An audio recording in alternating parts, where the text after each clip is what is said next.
वालेकुम वरहमत الله وبرکاته زیما القاری دوست محمد یوټیوب چینل نه بیا تاسو ته مخاطب یم.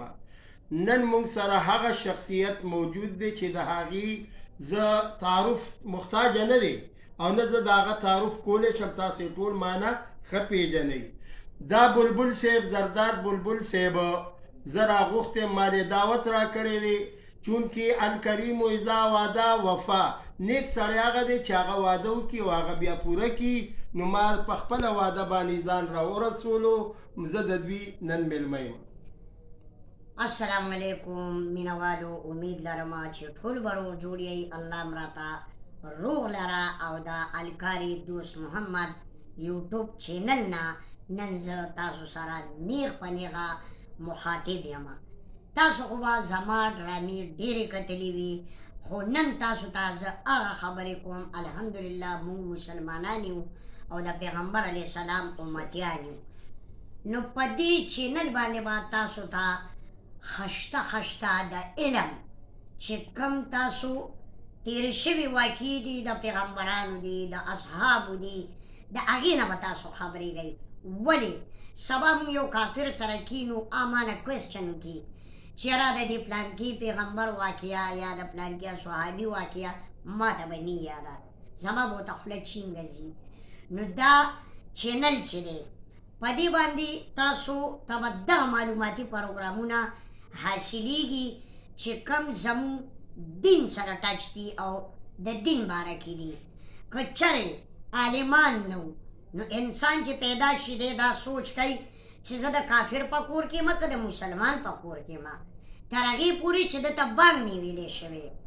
نو چې عالم راشي بانګ ورته ووایي او په یو کې ورته غوږ کې ورته اقامت وکړي نو هله دی مسلمان شي. نو عالمان چې دي دا د پیغمبر علیه السلام په وارثو کې راځي، دا د هغوی په ګدۍ ناست دي. موږ له پکار دي چې موږ د عالمانو چینل لایک کړو، سبسکرایب یې کړو او شیر یې کړو ملګرو سره. نو موږ به الحمدلله هم د دین نه واقف شو او هم به د عالمانو زړه ښه شي چې او زما مینوال شته زما چینل ګوري.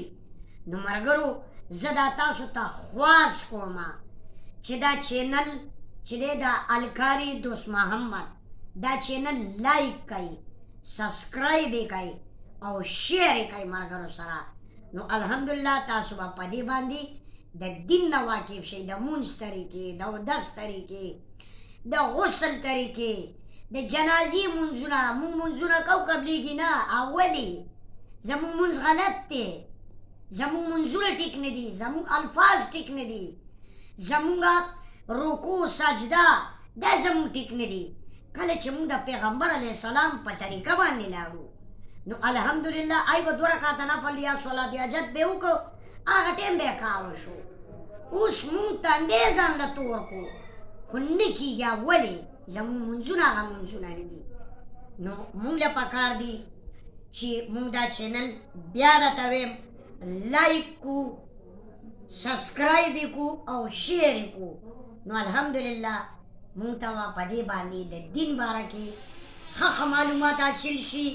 اجازت درنه غواړم ستاسو خوږ ورور زرداد بلبل.